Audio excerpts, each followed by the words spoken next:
it's simple when we don't create a story about it and we just let it be as it is, right? But it can be simple also, even if we create a story about it. Mm-hmm. Because that's a manifestation of life too. You see? It's when I say all-inclusive vacation, it means including this mind which really wants to help. Mm-hmm. Mind has a loving impulse, but it just doesn't know how to keep it simple. That's a great way of putting it. But you know, the impulse is a love impulse. The mind is a loving impulse too. So it's more than welcome. It's just that we don't need to, you know, to put so much energy on this mind. Mm-hmm. Mm-hmm. It's welcome. Yes. Yes. All-inclusive really means all-inclusive. Absolutely.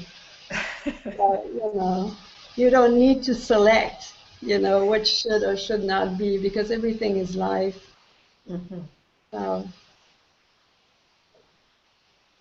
I'm lazy, you know.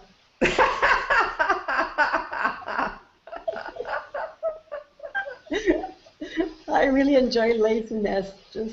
Just being what is just easier, you know. It's just available. It's really available.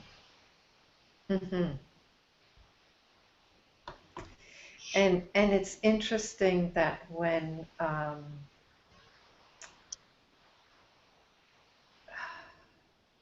you know, at some point we realize that there really is no need to complicate things, you know, and it really is easier not to do so. And then it's like,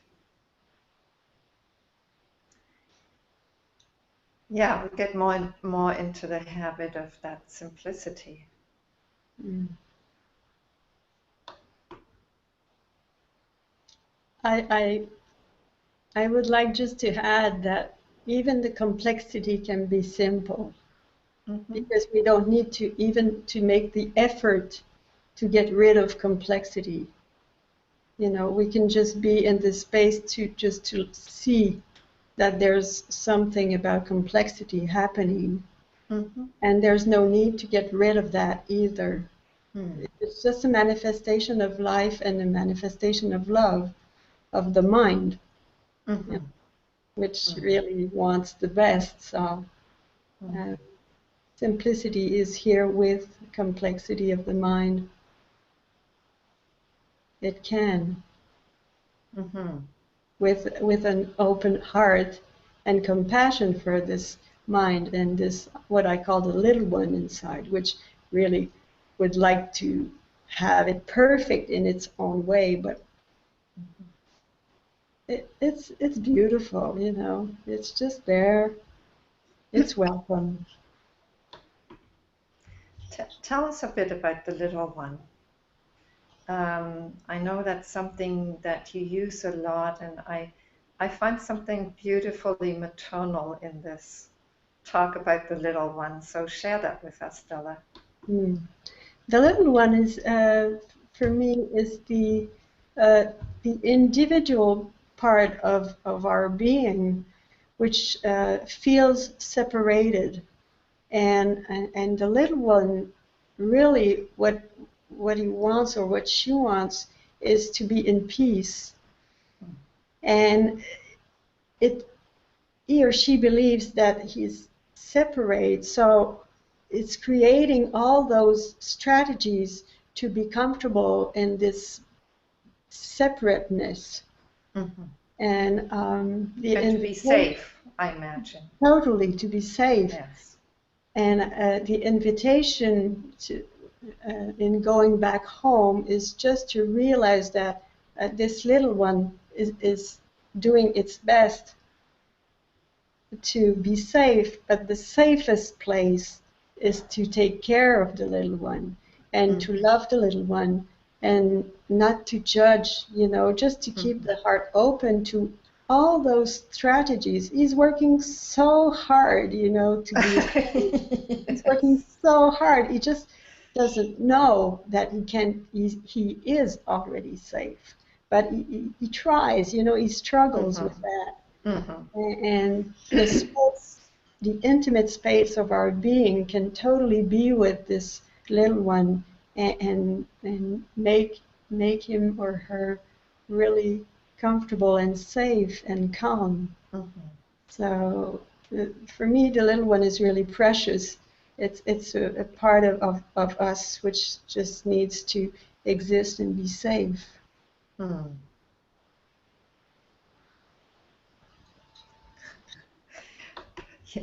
You know, Della, maybe I should just share with people. I've been translating Della's newsletters into English, so I'm very familiar with Della talking about the little one. And what happens to me when I translate those newsletters is often that I'm just so touched by the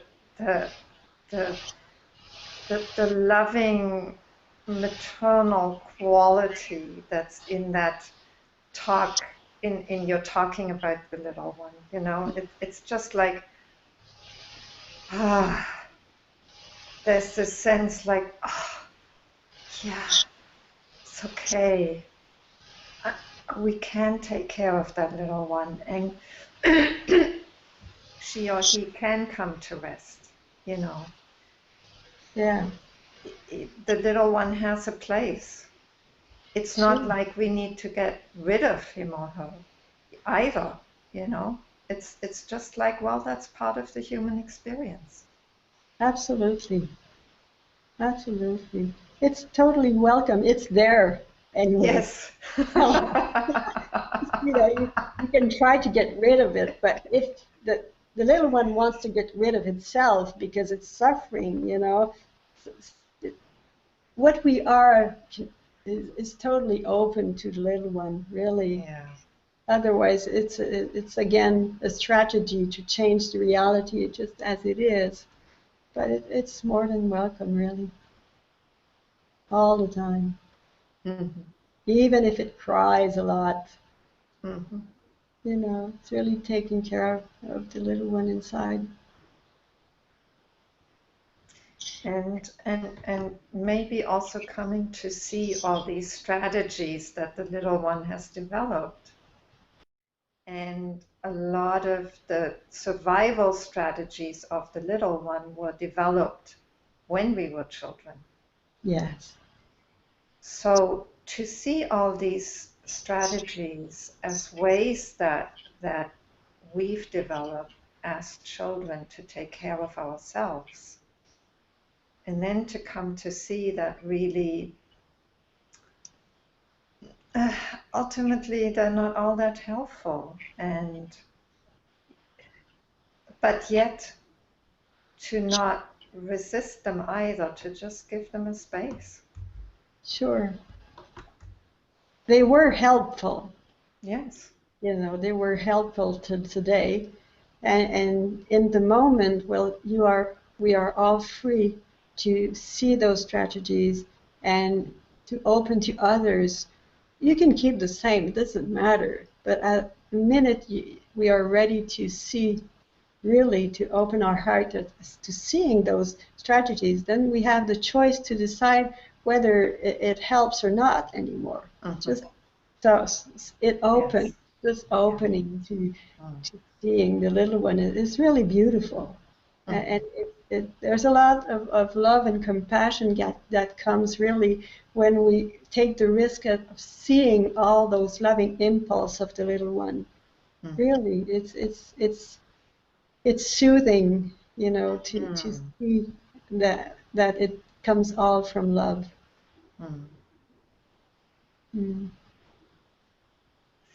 Because especially for spiritual people, you know, there's this spiritual superego that develops that says, no, you're not supposed to do this anymore. It's not spiritual. It's not enlightened. It's not awake. Yeah. And Only then, yeah. go ahead. Well, I don't know. I guess only the little one can have opinions on how awakening should be, because life is just as it is, and that's the only reality that is. So it can be really interesting to challenge all those criteria of awakening, because it's limiting life. Yeah.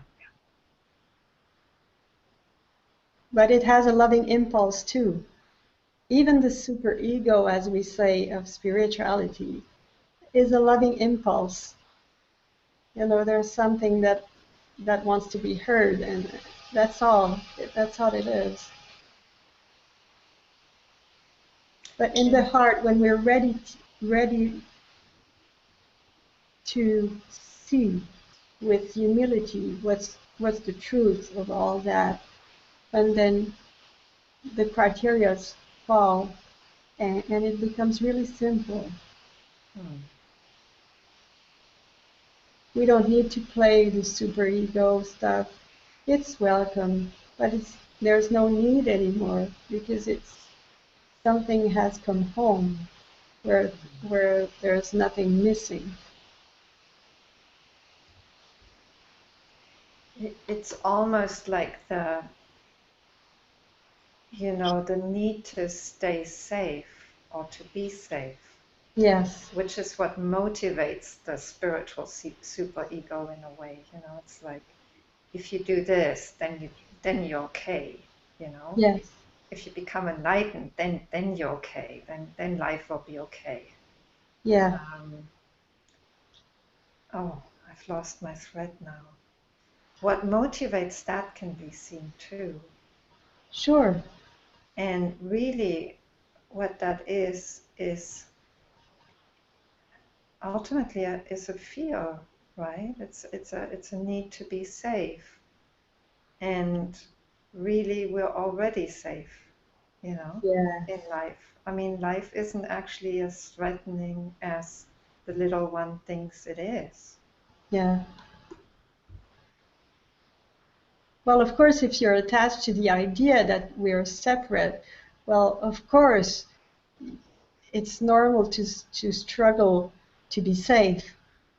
But then, the invitation is to see what's always here and what can take care of the little one.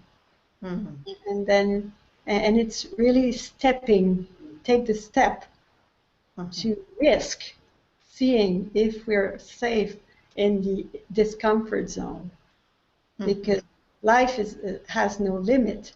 The little one is comfortable in its known environment and in special space, which is nice but limited. But stepping out of this discomfort zone, voluntary or coming from life, because life really likes to play with those limits all the time. And stepping out of this comfort zone is really beautiful if you open, your heart to see what is still there, which is always there. It's a beautiful invitation, constant. Life is constantly showing us, inviting us to open the box of the little one and see that there's a sun there, and it's always there. So, yeah, life has a lot of humor.